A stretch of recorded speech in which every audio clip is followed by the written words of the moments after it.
नमस्कार प्यारे साथियों, मैं आपका साथी मनदीप कुमार एक बार फिर से स्वागत करता हूं आप सभी का आपके अपने यूट्यूब चैनल पर जिसका नाम है MD2 रीडर पब्लिकेशन।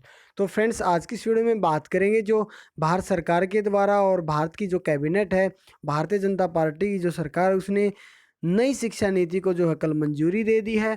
तो आप सभी कल से ही सर्च कर रहे हैं और आपके पास बहुत सारे इसको लेकर व्हाट्सएप पे मैसेजेस भी आ रहे होंगे, आपने न्यूज़ में भी देखा होगा कि भाई क्या-क्या इसमें बदलाव हुए हैं। फिर भी आपको इस वीडियो में डिटेल से सारी चीज़ें बताने जा रहा हूँ कि भाई जो नई शिक्षा नीति को मंजूरी दी है, इसको लागू किया गया, इसमें क्या-क्या बदलाव होंगे और शिक्षा के क्षेत्र में अब क्या नए यहाँ पर चेंजेज़ भारत सरकार ने कर दिए हैं। तो इस वीडियो को अगर आप इंटरेस्टेड हैं तो पूरा देखिए, और आप अगर चैनल पर नए आए हैं या फिर आपने अभी तक चैनल को सब्सक्राइब नहीं किया है, तो रेगुलर लेटेस्ट अपडेट के लिए आप चैनल को सब्सक्राइब कर लें।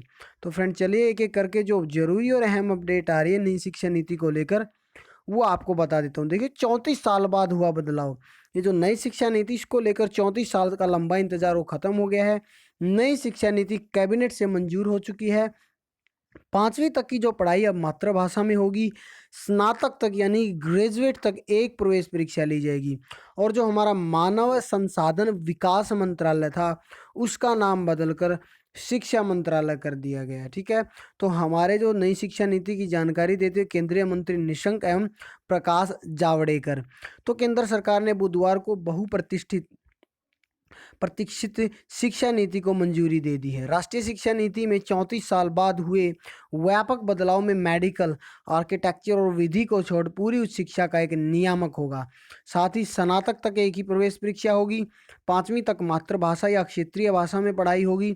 नर्सरी से 12वीं तक के पाठ्यक्रम और शैक्षणिक ढांचे को 4 हिस्सों में बांटा गया है। मानव संसाधन विकास मंत्रालय का नाम फिर शिक्षा मंत्रालय कर दिया गया है। वहीं शिक्षा पर खर्च बढ़ा दिया गया है। शिक्षा पर जीडीपी का 6% खर्च होगा, जो अब तक 4.4% था। केंद्रीय मंत्री प्रकाश जावड़ेकर व रमेश पोखरियाल निशंक ने बताया, पीएम नरेंद्र मोदी की अध्यक्षता में हुई कैबिनेट बैठक में इसरो के पूर्व अध्यक्ष डॉक्टर के कस्तूरी रंगन कमेटी द्वारा तैयार राष्ट्रीय शिक्षा नीति को मंजूरी दी गई। नई नीति का मकसद समग्र शिक्षा को बढ़ावा देना है। इसके तहत 2035 तक उच्च शिक्षा में पंजीकरण 28.3% से बढ़ाकर 50% पहुंचाने का लक्ष्य है। विभिन्न पाठ्यक्रमों में 3.5 यानी कि 3.5 करोड़ नई सीटें जोड़ी जाएंगी। वहीं स्कूल में बोर्ड परीक्षा साल में एक बार ही की जगह सेमेस्टर या 2 बार वस्तुनिष्ठ और प्रश्नोत्तरी श्रेणियों में हो सकती है। इसके लिए अलग नीति बनाई जाएगी। गैर हिंदी भाषी राज्यों में भाषा विवाद खत्म करने के लिए 5वीं या राज्य चाहे तो 8वीं तक पढ़ाई मातृभाषा में हो सकेगी। उच्च शिक्षा में भी मातृभाषा में पढ़ाई जारी रख सकते हैं। विज्ञान समेत सभी विषयों की किताबें भारतीय भाषाओं में होंगी। त्रिभाषा फार्मूला से भाषा चुनने का हक राज्यों को होगा। 2030 तक स्कूलों में 100% नामांकन का लक्ष्य है, यानी कि 100% एजुकेशन रेशियो। दबाव कम करने के लिए कोर्स घटेंगे तथा छठी कक्षा से ही व्यावसायिक पढ़ाई यहाँ पर शुरू हो जाएगी, ठीक है? उसके बाद अगर मैं बात करूं कितना खर्च होगा, ये बात होगी, ठीक है? मेडिकल विधि को छोड़ पूरी उच्च शिक्षा के लिए बनेगा एक नियामक। 2035 तक उच्च व्यावसायिक शिक्षा में पंजीकरण 50% पहुंचाने का लक्ष्य है। 2030 के बाद 3 वर्षीय बीएड समाप्त हो जाएगी। तो बीएड के बारे में भी बहुत ज़्यादा यहाँ पर संशय आप सभी के मन में रहता है। कोई कहता 2 साल की होगी, कोई कहता जी 1 की हो जाएगी, कोई कहता जी 4 साल की। तो एक बार पूरा डिटेल से इस वीडियो में बता देता हूँ आपको।